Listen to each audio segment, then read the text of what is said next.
We'll get this thing going. Okay. Well, hey, I want to welcome everybody to our first of three classes. And I'm going to pull up this presentation. Tonight, we're going to, in our first of three classes on direct to customer, we're going to talk about identifying your niche. Just in terms of timing, logistics, if everybody just stays muted. My plan here for tonight is I want to get us out the door by 50 after. And I'm going to still try to leave time for questions. Last time this is the second year I've done this. First year we had a lot of question and answer at the end, and I think that's a great way of learning. So I don't want you just to sit there and politely listen to me yammer the whole night, although I certainly can yammer. That's my superpower. And let's just go on. Let's just don't get too talkative. This is me. For over 20 years now, I've been an extension educator. A lot of that time I was in community development, but for the last 15 years, I've done a lot of work around beginning farmers and getting going on direct marketing. What I specialize in for the state of Minnesota is direct farm marketing. So any farm operator who's selling direct to customer and really has to deal with these issues around sales and marketing, I'm kind of your guy. So I'm an extension educator on this ag business management team. There's only 6 of us across the state. Some of them, my friend Rob does all taxes all the time. Suzanne works on women in ag. Nathan works on farm transition. So we kind of specialize in different things, and I'm the direct farm marketer guy. And I am that in large part because for now over 20 years, I would say this is season 25 or 24 for me. I've been in the commercial vegetable production. So ever since 2004, I've been here in Otter Tail County, where I'm coming from, near Pelican Rapids. And I've primarily been a vegetable operator. I've also direct marketed hogs. I've direct marketed, well, I sold a little milk for a little while, don't tell anybody. But I did direct market eggs, broilers. I've done a bunch of these things. But in my heart of hearts, I'm a produce person. And about 7 years ago, I said, who are you kidding, Ryan? You're doing 6 things badly. Why don't you just do one thing well? And so I've pretty much just done produce ever since then. Lower part here, this is sort of the workforce at Lida Farm minus my annual apprentice. So if any of you have a younger person in your life and they are interested in farming and they want to learn the craft of vegetable production, send them my way. I'll refer a little bit to myself as an example over the course of these 3 classes, just because it's easy for me. But a thumbnail sketch is I do farm stand, as you see here. I've done CSA since 2005, and I trained on a CSA in the St. Croix River Valley way back when I was a kid. And still think I'm a kid, but I've lost my hair and I'm now 47. So I don't know. Farming ages you, they say. I sell at farmers market, and I sell to a co-op, and I've sold to grocery stores, restaurants, you name it. So framing up a little bit, hey, direct marketing's a big thing in the state of Minnesota. A lot of us engage in it. There's a lot of us that are engaging in this maybe besides our day job, and that's fine. I end up running into a lot of people that get into direct farm marketing as their way to kind of get into farming. It's a way of, yeah, I want to produce something. I like food. I want to get into the food business. I like farming. I want to explore farming. This is one of those great entry points, is direct farm marketing. This number is probably a little bit low, but according to the Ag Census from 2017, it's 3,500 farms that sold direct to customer. That's a question in the Census of Ag. It's probably low. There's probably more doing it than that. And because this includes a wide berth of people. There's folks that are, they raise 800 hogs a year or 5,000 hogs, and they all go to auction except for 6 of them that they sell direct to people. Those people are counted in that number, as well as people like myself who direct market everything. And so it's a mixed bag of folks, if you will. But a few other stats, according to the Minnesota Farmers Market Association, we have 368 farmers markets, according to their count in 2022. This is where a lot of direct marketing happens. I've been around long enough, over 20 years ago, there weren't a lot of farmers markets. There were select ones. I'm here in rural Minnesota. There were very select number of places that had farmers markets. And certainly there's places like the St. Paul Farmers Market that's been going on well over 100 years, right? It's been going on almost as long as the state, and things like that. But boy, we've really exploded in the number of farmers markets over the last couple of decades. And who's going to man those things? That's us, right? And lastly, there's also been an explosion of cottage food producers. I saw some of you in your introductions. There's currently, it's probably more than this, 8,900 cottage food producers in the state of Minnesota. That's a lot of people. And so doing whether they're pickles, jams, jellies, baked goods, you name it. These as cottage food producers need to be direct marketed. We can't sell these via wholesale under that license. So there's a lot of direct marketing happening. I always like to start here at the beginning of this course, just kind of what we mean by marketing. I'm often asking people, what first comes to mind when you think about marketing? And oftentimes people tell me something like, ads, Facebook ads, Super Bowl ads, it's a lot of advertising kind of stuff. It is initially what does come to mind, or it comes with social media initially comes to mind, right? And although this certainly is part of marketing, I always like to remind people that marketing, in its most abstract, is everything from researching and identifying a product to getting it to that end customer. That is researching and identifying that product and getting it to an end customer. There's a lot of different avenues there. It isn't just advertising. It's not just advertising. And so sometimes I'll say, boy, if you think about your marketing costs, people will be like, what?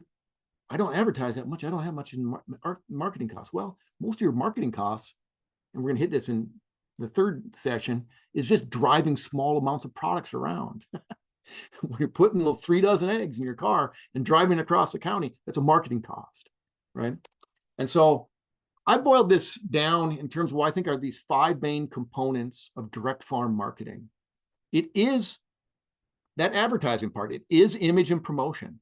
This is, do we have a logo? What's our font? What's our colors that we use? What messages that we use to explain what our farm is, what our product is?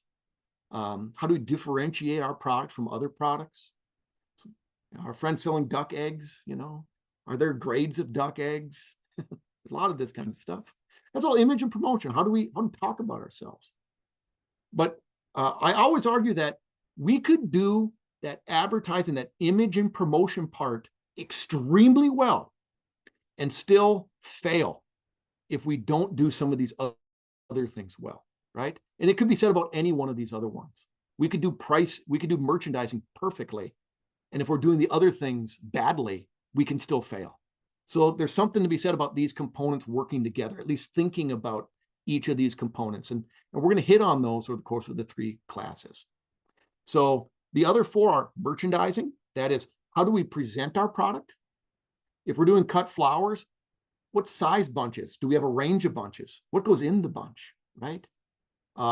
Is there a tag on it? Is there a label on it? Is there clear pricing on it? If we're doing a meat, is it a vacuum seal? Is it a paper seal or a paper wrap?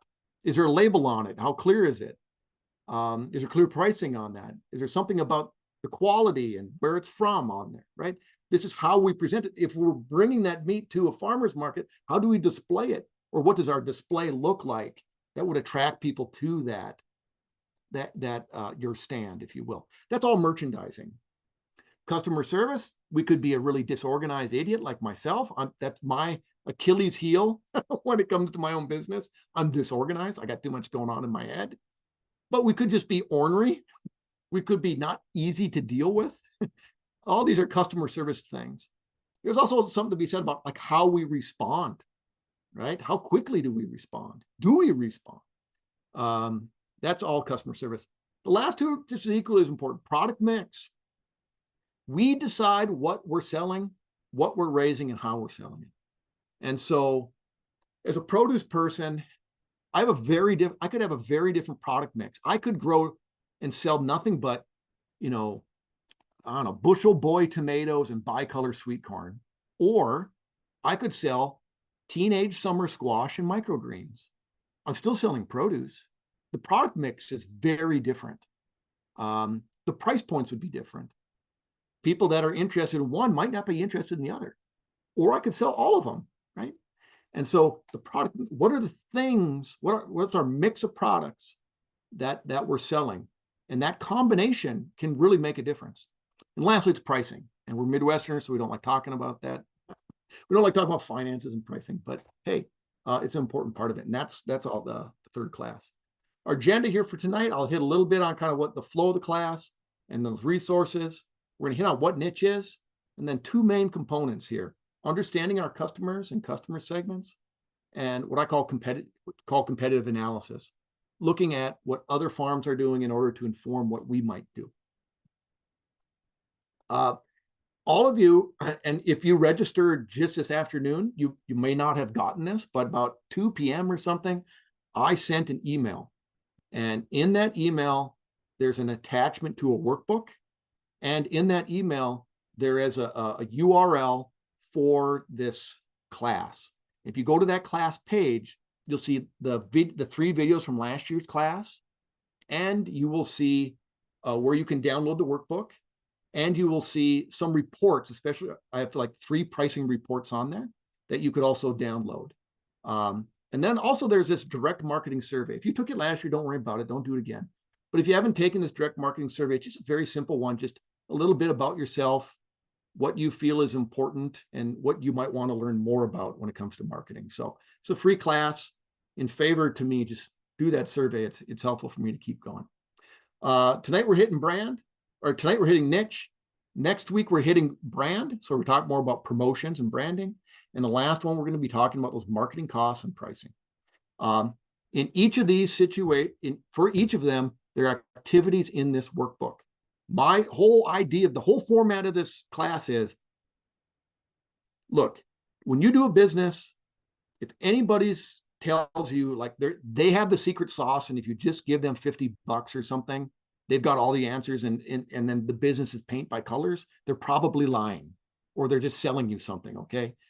I've been around this long enough, and I firmly believe that I can give you some concepts, but your business is your business. And what really, really, really, really matters is that you apply the concepts to your own situation and your own business. That's where you find success. I'm not gonna yammer on for 30 minutes and you're like, well, Ryan said that you're gonna like close this up, and you're like, well, after 30 minutes, Ryan's given me the 4 things I need to do to be successful at direct farm marketing. No, I'm gonna give you some concepts to really think about how you can approach it. It's really for you to implement those things in your market with your business. It's going to look way different if you're in South Minneapolis schlepping microgreens versus me in Pelican Rapids. But we're going to talk about those things and how to do it. And that workbook, I made it for you to think through it in a way so that you can apply things to your own business. That's really where the rubber meets the road. So I really, I'll give you homework at the end, but I really hope that you do that with other people that are involved in your farm business, whether it's your spouse, your kids, farm partner, whatever. And my hope, if you work through the workbook and these 3 classes, is that at the end, it's not like you're going to have boy, now I'm the world's most successful business, or we're all Elon Musk or something. That isn't what's going to happen here. What I do hope is that you find 1 or 2 insights that are key learnings for you that you're like, we're going to focus on this for this season.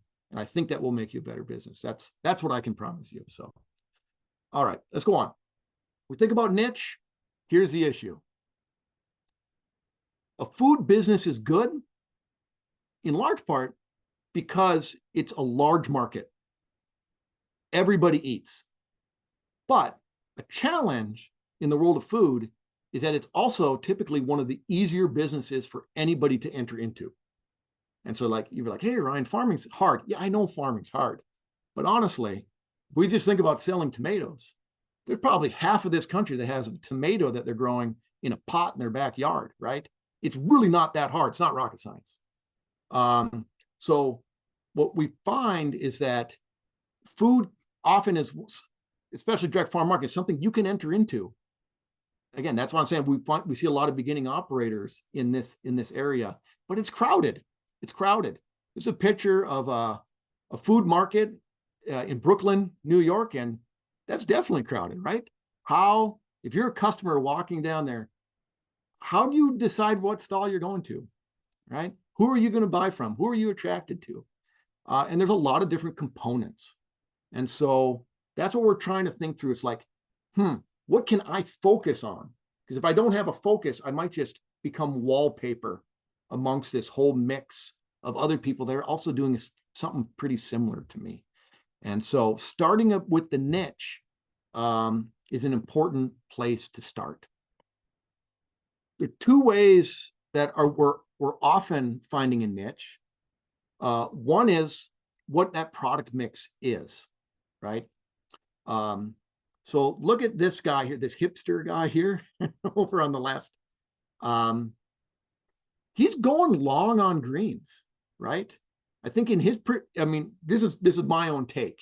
If he could speak for himself, he might say something differently. My own take is, as a produce person, I think he's going long on greens. He's got 4 kinds of kale there and 2 kinds of chard.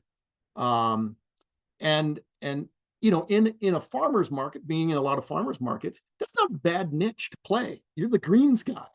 That's good. He's not going there with everything. If this was a very rural market, his mix might look very different because he has less competition at that particular market. We find a lot of produce vendors, you act more like the general store in a small rural market than if you were in a crowded urban market. You know, this crowded urban market, this guy looks, I don't know, this looks like, I don't know, some hipster joint in North Carolina or something, you know what I'm saying? He has to differentiate himself more so than me in Little Pelican Rapids, where there's 4 of us or 3 of us even that sell produce. I can have a wider product mix, and I might need a wider product mix in a rural community where I don't need to differentiate myself as much. So we can do that. Say, we can think about our colors. We can think about our enterprise mix, right? Our product mix it doesn't necessarily have to be in a given enterprise, right? For a while there, I sold broilers, eggs, and produce, right? I was a CS, and actually I ran a dairy route. Boy, isn't this guy crazy? But I was, at the time, I was delivering direct to door. And my thinking was this: hey, for people that are into organic produce, they might be into Organic Valley dairy products. And that was the dairy, the dairy route part, because there really weren't that available here in northern Minnesota. And boy, if you're into organic produce, you might actually be into free range broilers as well. So I sold people chickens and had pre-orders. So, and those things were working together. So your enterprise mix might be a thing. Or if you're a meat person, you do multiple types of meat, you might be better. There's synergy there in terms of getting the sales that you might need in order to make the business work. And when you have a mix of products, you also have a mix of prices. So we'll hit a little more on that later. But also you can do it in terms of your brand, right? It's your story, it's your values, it is your merchandising, how you get that across. I like to say, if they zig, I zag, right? You see this picture here, like they're all Holsteins, and then you got one Jersey. See the jerseys, the Zagger in this case. It might not be, it could be, it might not be just what you sell, as I was emphasizing in the last slide, but kind of how you sell. And so I think there's a lot to be said about, in your particular market or community where you expect to be selling. If you look at it, you can say, what could I do better? Just generally speaking, like, what can I do better as a way of figuring out where you fit into the market? It could be that you can just bring a better product, right? If I'm a pork producer and I'm like, look, everybody who's direct marketing hogs, this stuff's schlock, and I can do better. I know I can do better. And it could be that you're like, the Berkshire hog person, or you're Megalizia hog person. You're like, this is the world's best meat, and I know it's better, right? But it could also be how you're selling. It could be, look, the rest of these guys are just unresponsive. I can do better customer service. I can have a better mission, right? I can have a better story. And so there's something you said about just, okay, if I'm going to be in the honey business in this particular area, what are others doing? How are they zigging, and how could I zag? Just generally speaking. Part of identifying your niche might also be your own skills that you're bringing to the farm. And so sometimes if we're just entering in direct farm marketing, you're like, I don't know what, I'm new to farming, Ryan. What is my niche? It beats me. But hey, if you work 10 years at Target and now you're getting into direct farm marketing, I guarantee you know something about retail, and you know something about merchandising. Take those skills and abilities, take everything that Target taught you, and try to apply it to a farm situation. And you might bring a new insight that other people that are direct farm marketing aren't. Likewise, you might bring financial skills from your current or past job, or organizational skills. Think of somebody in HR. You're probably really good on onboarding employees and creating a team. That matters, and that could be your competitive advantage compared to others. Or you might be good at design. You're like, hey, I can design and put out the world's best WordPress site. Great, that's a real skill. And then next to that, let's start building up those production skills, right? We might have this marketing skill or this design skill, but we might have to increase our production skills. And so what I see often are different, I call flavors of farms, just writ large. This isn't everybody, but I think no matter which one you think you fall into, or if you're in your own little category, you might put in the chat like, no, I'm in this category, Ryan. I think what really matters is that you authentically embody it. I think maybe the worst we could do is if we were, we made a big to-do about how much we're an environmentally focused farm, right? Is one bucket of farm or flavor of farm. But lo and behold, our actions don't match that whatsoever, right? People sniff that out. Like, don't even try it, because otherwise people will be like, well, you're just saying that because you think that'll sell. And if that word gets out, now you're dead in the water, because you're just a phony. And so marketing and sales isn't about being phony. It's about understanding who you are and being authentic about that. And people respect that, even if that's not their thing, right? I run into people here in rural Minnesota. Well, they're like, oh, you're one of those eco nuts.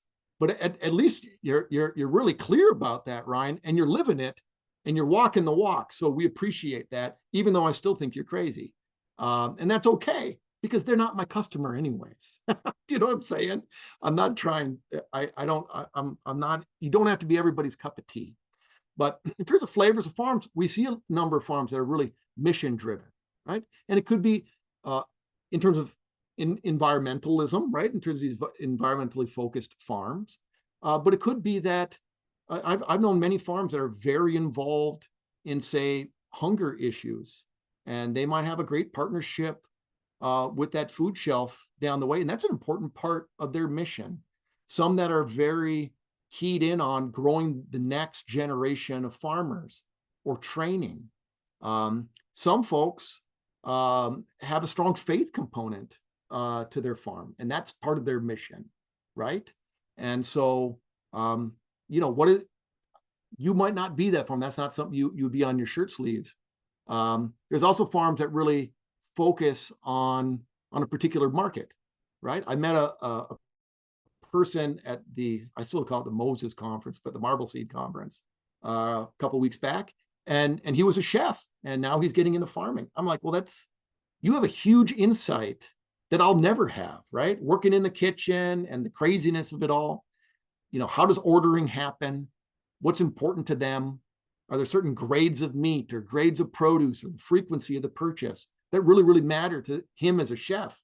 Well, if he's selling now to chefs and focusing in on selling to chefs, you can really tune in on some of those details that make you really, really good at it. And so it doesn't necessarily be the chef thing, right? You can focus in on groceries. You can focus in on farm to school. You could focus in on selling to hospitals.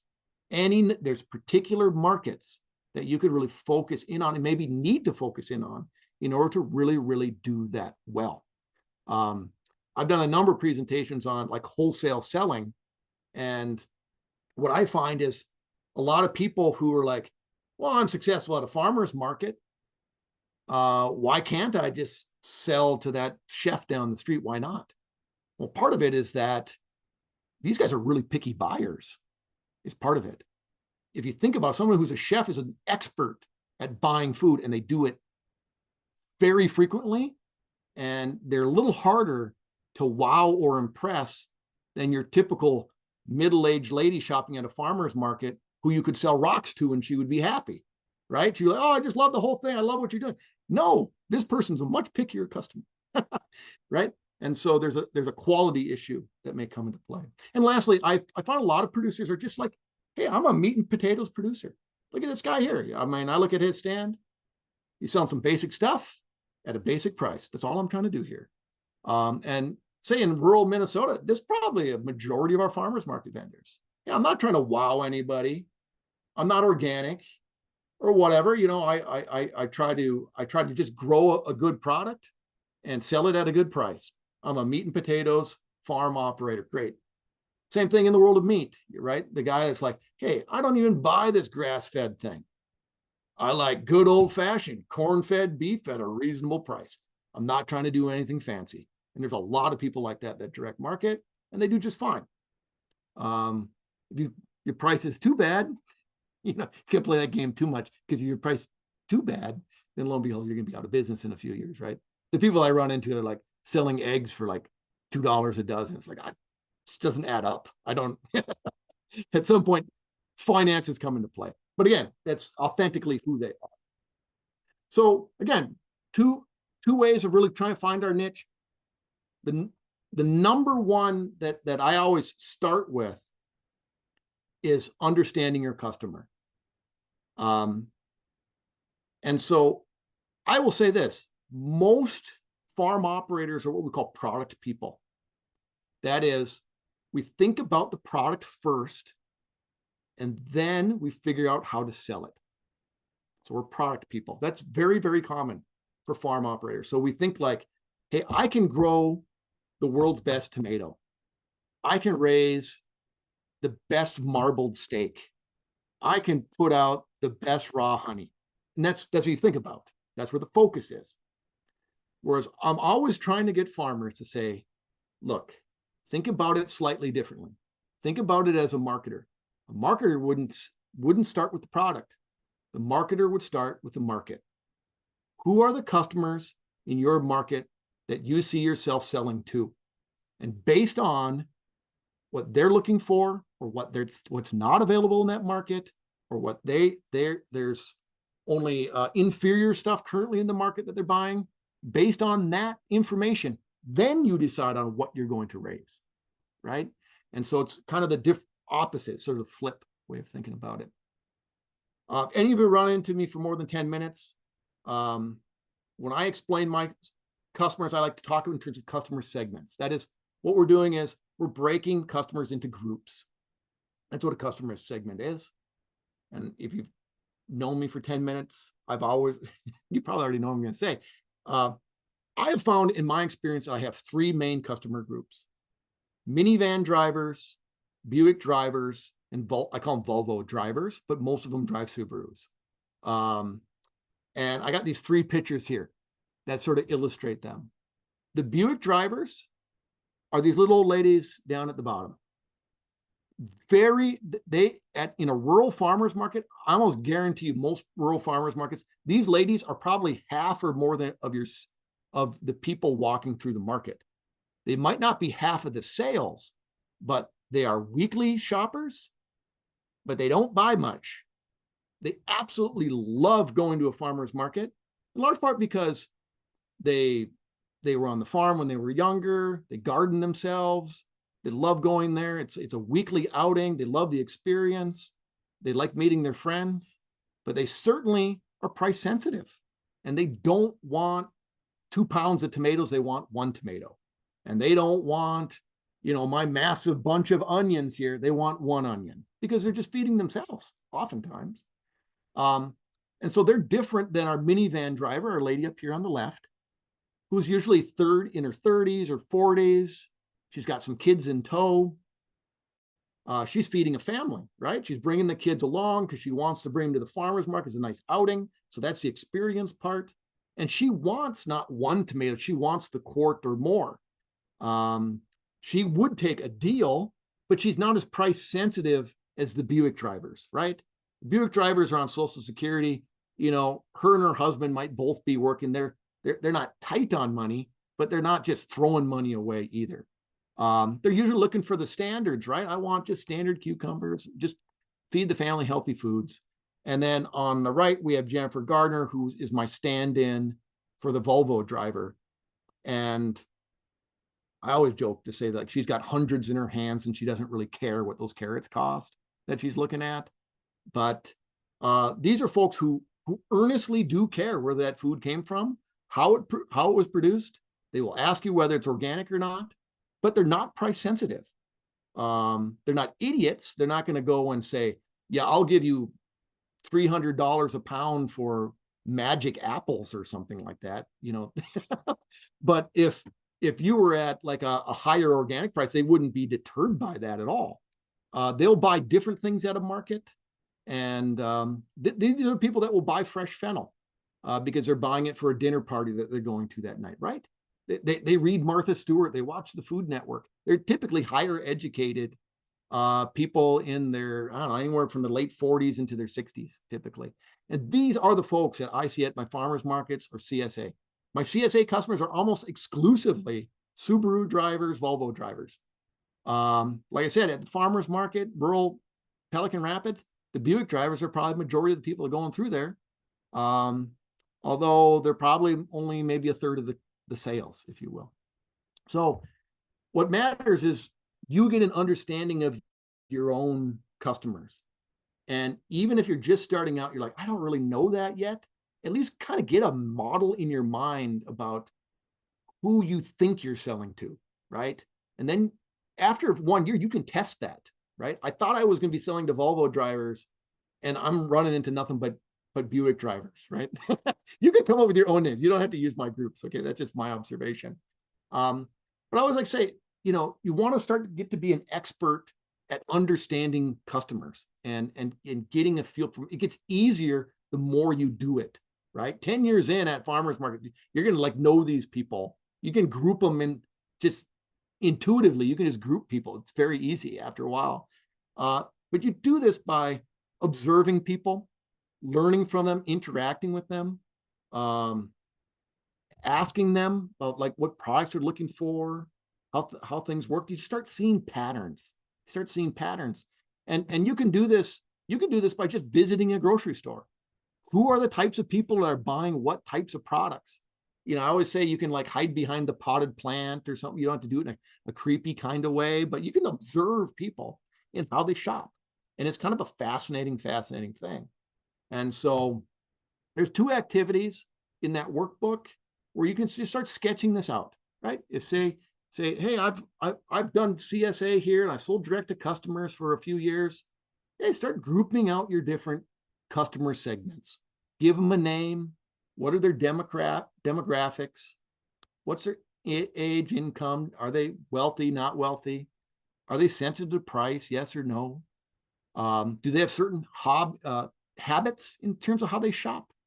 Do they have certain interests? Right? We're trying to just sort of flesh these people out so we have at least a model in our mind about who we think we're selling to. And we can test that model and fix it over time. That's okay. And I would also say it isn't just, like the groups I laid out. If you're also selling, say, to a school, you could put like school customers as a customer. Think about the different markets you might sell to. or I'm selling to restaurants, because really those buyers, you can always get them to an individual to sort of understand them and how they think, because as buyers, they think differently than Joe Buyer, who might just buy off a website or at a farmer's market. The second part of the activity is kind of get into their minds and anticipate their needs. We've listed out our groups. What are your ideas on how best to serve them, right? Is it something around pricing? Is it around the product mix? Is it something about the message? You know, I think part of my niche when I was younger is I just had three cute kids that sold with me at a farmer's market. My niche might have only been they're a family-run farm, and I like that, so I buy from them, right? My middle son would go and bag up produce for people. People loved it. And now I'm just this middle-aged guy, so it's not nearly as attractive as it once was. The second part is really what we call competitive intelligence, or just researching your competition. And so especially if you're totally new and you're sitting there in year zero and you're just getting into this thing, no matter what product you're selling, I think this is a very, very helpful exercise, which is really just spying on other people and stealing the ideas that you like and coming up with your own ideas for the things you don't like. And what we do is we find people that are selling a comparable product. If you're going to do a CSA, go research CSAs. If you're selling cut flowers or you're doing cut flower events on farm, go look at other cut flower operators doing events on farm, right? And so, and so just seek them out. And so the internet's great for this, and we can just get everybody's good ideas. We see in terms of, here's a CSA example, Fresh Earth Farms. I mean, they've been at it as long as I have, 20 some years.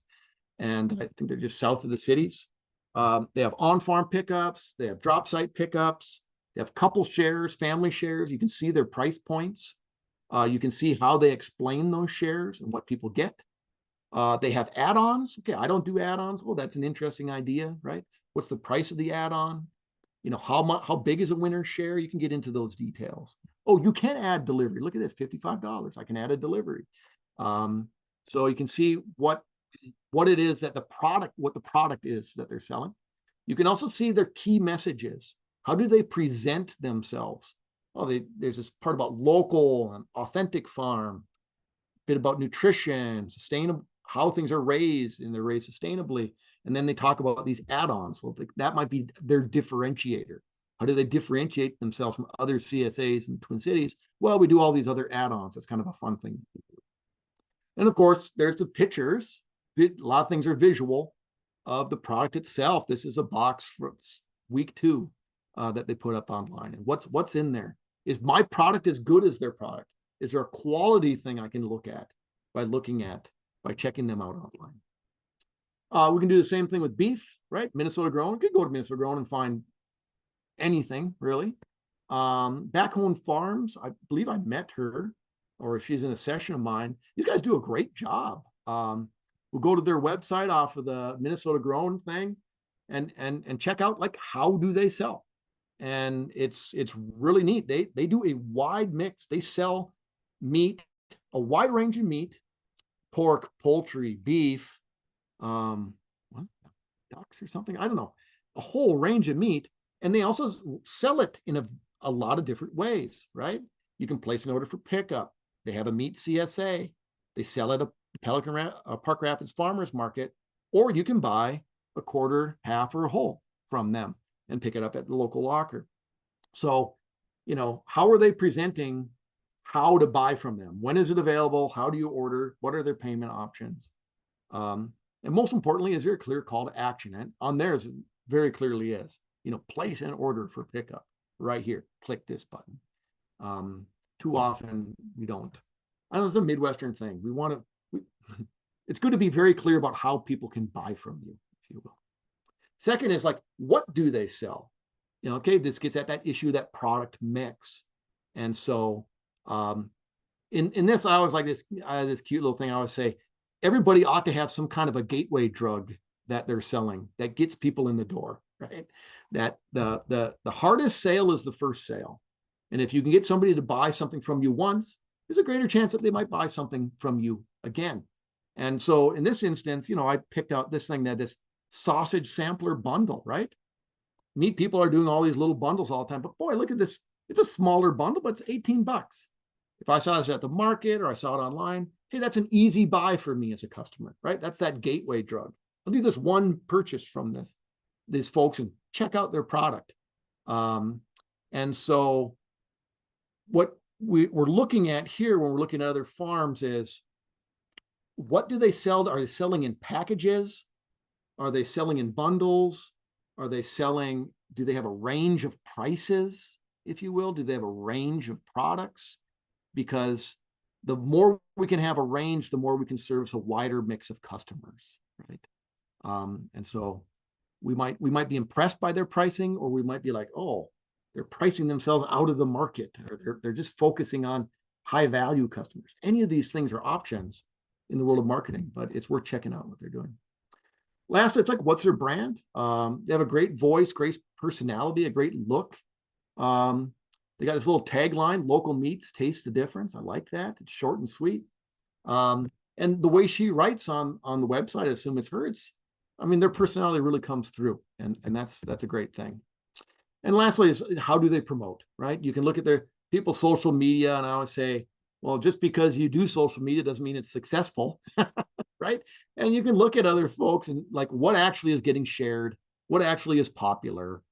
This might give you ideas on how you might promote yourself, because my own secret sauce, I always say, is it's abundance and people, right? If you got a huge pile of winter squash and some people from the farm in the shot, it usually gets shared pretty well. But if it's just like a faraway shot of like 2 carrots on the other side of a field and nobody in it, nobody's sharing that. But you'll start to see patterns. And lastly, we might not just focus on other farms. Again, we want to be experts in the thing that we are selling. It's good to go and try to check out all the different locations where a product like ours is getting sold.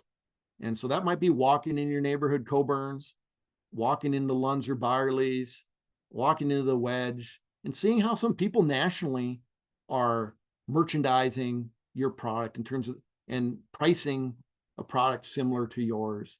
And oh, by the way, if you want to have some fun with it, go to all these different locations and some local farms, buy all their products and check out their quality. Go get a steak from 6 different locations, fry them all up and have a taste test at home.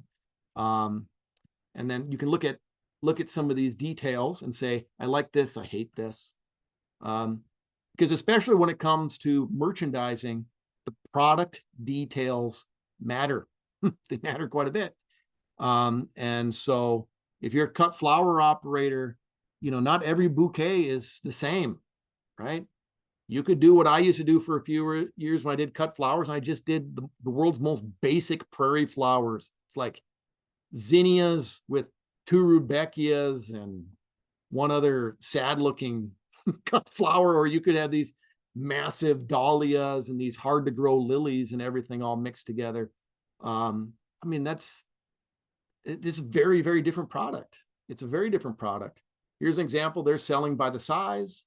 I've seen people sell by the stem. I've seen people sell at a market where you make your own bouquet, which sounds kind of messy to me. There's probably some waste involved, but it might be a fun experience, and you could maybe price that into the cost. And likewise with meat, you know, what are we putting in butcher paper? Are we putting it in plastic vacuum seal? You know, packaged ground beef isn't just packaged ground beef. How do we present and merchandise that packaged ground beef? Is it 1 pound packs, 2 pound packs? Do we got the standard red and white checkered look, or do you go for a whole different packaging? Some of these details really, really can matter. And so similar way, there's an activity in the workbook where we go do this competitive intelligence. You know, check out some competitors. What are their products and features? Are they targeting a certain customer group? Are they using particular messages and key messages in their marketing, on their website, on their packaging? Is there something that you could take from their example? Again, we don't need mimic just because somebody else is in the marketplace. We don't need to mimic exactly what they're doing. We can take the parts that we like from their example and leave the rest. That's fine. And so bringing this thing to a close here, boy, Ryan, forget it. This is too darn complicated. Right? There's just too many things. Too many things. Merchandising and details and all this stuff. You've hurt my head, Ryan. But where I like to leave these things is, yes, it can seem complicated. It seems like there might be a lot of details to quote unquote doing this right. But what I firmly believe in, that I've learned over 20 odd years, is what matters is you just start. Just start. Business is iterative. I guarantee you, what you don't know or feel like you're not good at in year one, you're going to be better at in year 3. And so oftentimes we enter the market at a certain price point with certain products and a certain merchandising, because that's where we can start, right? We can do a little research and say, this seems like a good place to start, and that's good. And it may or may not work. And over time, then we keep building on that and getting a little bit better year after year. Because the other thing that I've learned is that customers don't immediately respond to us. A lot of times we think that, like, hey, I threw up that website, or I hung up my shingle, or I showed up at a market, and lo and behold, everybody's going to realize that I'm the world's best or Minnesota's best bison producer. It's just going to magically happen. And that's just not true. Even if you are Minnesota's best bison producer, it takes customers a while to identify you as a business and to identify the quality of your product. And so it takes a little bit of while. It takes a while.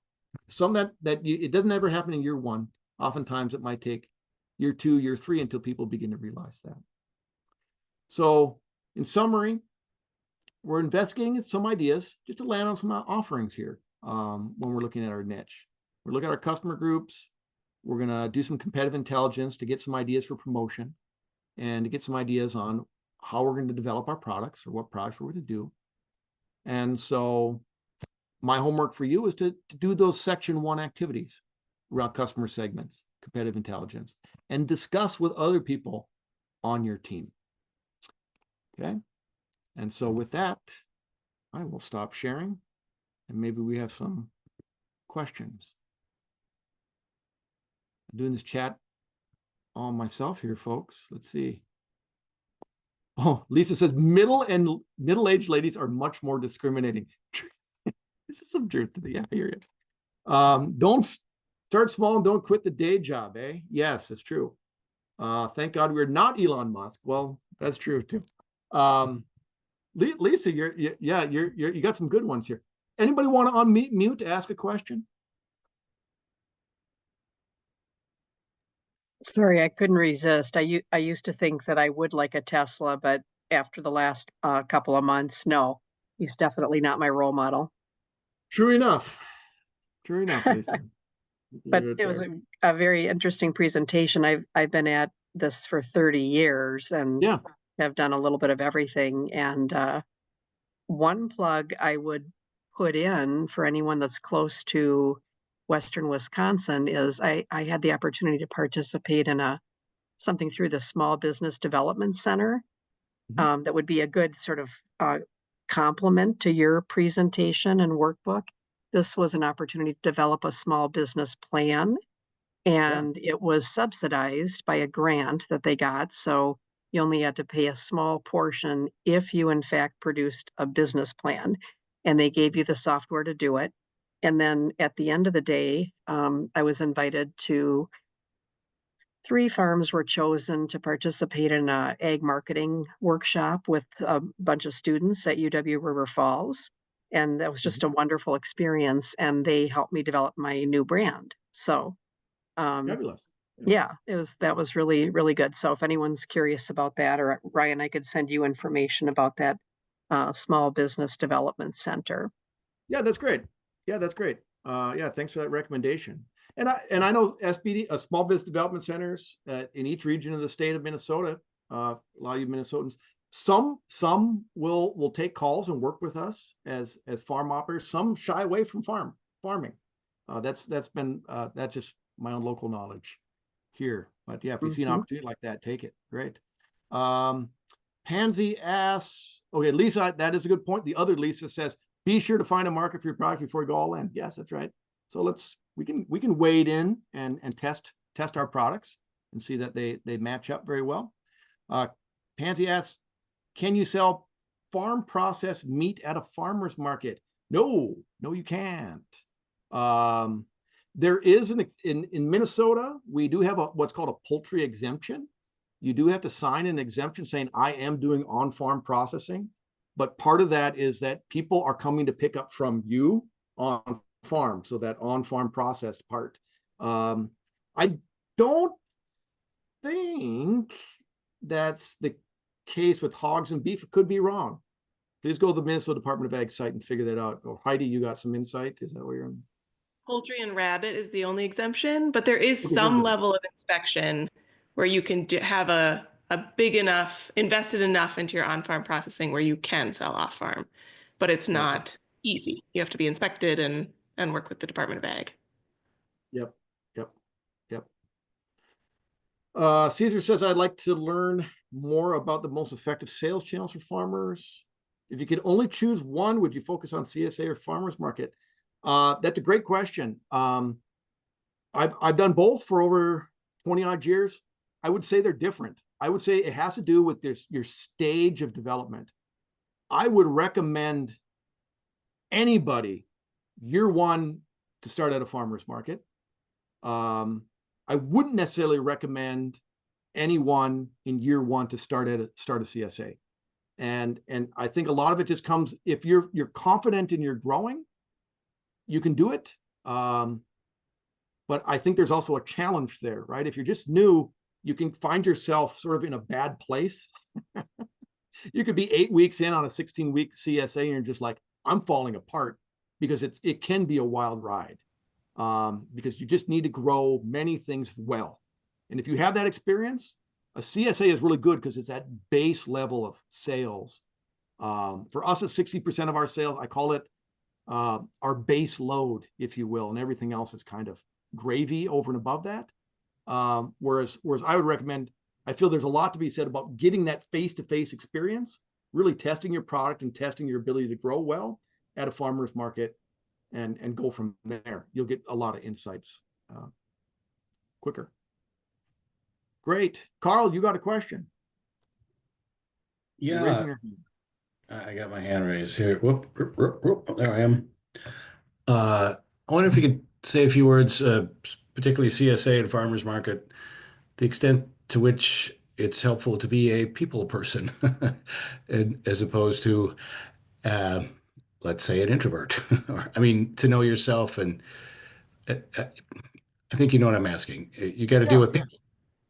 You can grow the greatest tomato, but I mean, you're a people person. That's obvious, and some people are not. No, that's right. I mean, that is part of knowing thyself, right? Yeah. I love farmers market banter, as you would well guess. But I've seen some of the most taciturn farmers do fine at farmers markets, right? Again, I think it comes down to that authenticity. You might feel like you're stretching. Say you are an introvert and you're like, I don't know, this sort of pains me to do something just kind of out there, like direct selling in person. It seems like out of my personality, but I feel like, hey, there's no need to pretend to be somebody you're not, right? Remember this guy named Bert, who sold at my farmer's market in DL. He was your classic this classic taciturn farmer, didn't say much. His wife was bubbly. He wore a Cargill hat. People love that guy. You know what I'm saying? And so sometimes that mix up, you don't have to be Ryan at the farmer's market. Be yourself. And I would say also, if you're going in year one, it's like I said, like in terms of business being an iterative process, if you're a little concerned about it, just give it a whirl. And what you'll find is you just get a little more comfortable, even if you are an introvert, with time. And it's not like you're going to quote unquote break out of your shell, but it doesn't seem as aggressive. It really isn't that aggressive. It's just something you get a little bit used to. And I think once you get used to it, you're going to build those sales skills, if you will, even if you're a quieter person. It's fine. Great. One more question. What do we got? Lisa's starting off. Winter farmers market. Anyone want to unmute and ask one last question here? I would, Bridget. yeah, Yeah. thank you. So I'm actually in year 2 of being a market farmer in Rochester. And I also want to give a credit to the Small Business Development Center here in Rochester. They helped me significantly because it was really a lot to do on your own. I'm finding as I'm starting to hone in this year, I need to better record keep as I'm looking at applying for grants and getting that capital infrastructure I need as a new farmer. Record keeping is just so important. I want to get an accounting software system that's going to help me pull everything together. And I'm finding that my business model is 50% produce that I sell direct at farmers markets, and 50% of my niche is gluten-free baked goods because I'm celiac and that's part of what we feature our products in. There's not a really good accounting system I found that funnels those together. There's kind of some that are supposed to be good for all, but they're not specific enough for the bakery piece, or they're not farming specific. And I'm looking for advice on that. And so you're trying your best to sort of separate out all the revenue and expenses, say for the bakery part versus the farm part kind of deal? Right? Basically, yes. I mean, I need to they're all part of the same business. So at the end of the day, we put it all together, but it's good to know for like per product and such, we need separate data for each. And it's like a lot of the software out there is either designed for farms or it's designed for a straight up business or specifically a bakery. There's not really something that puts it all together. So if you have any suggestions, I'm all ears. Yeah. So I'll say one thing, and then I'll plug a product he developed.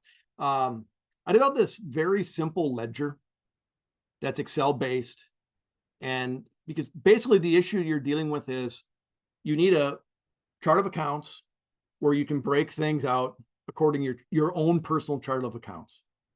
And so then you need something. I've made a ledger where you can kind of create your own chart of accounts, and then you just doing data entry in an Excel sheet, and then you're going to categorize it as you go, and then you're summing it all up at the end of the year. So you can sum it up for both, or you can sum it up for the individual enterprises.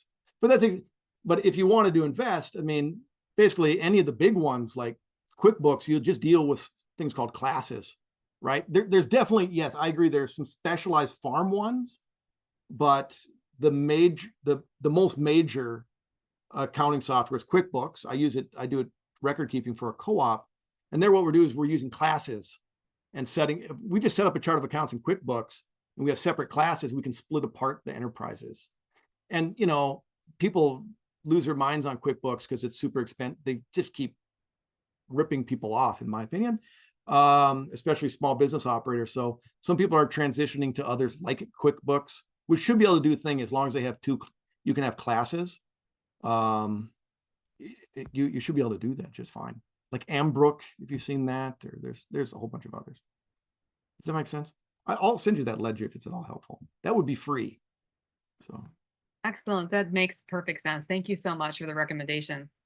yeah, right on. Well, we're a little over 7, folks. So I hope this was helpful for you. I did record this. I will post it on that website. And then for those who weren't able to join us today, I'll put out another news email, like saying, hey, this is the website. Here's the videos now posted, and do your homework in the workbook. And then we'll see you next week at 6 p.m. again, I hope. So thanks much.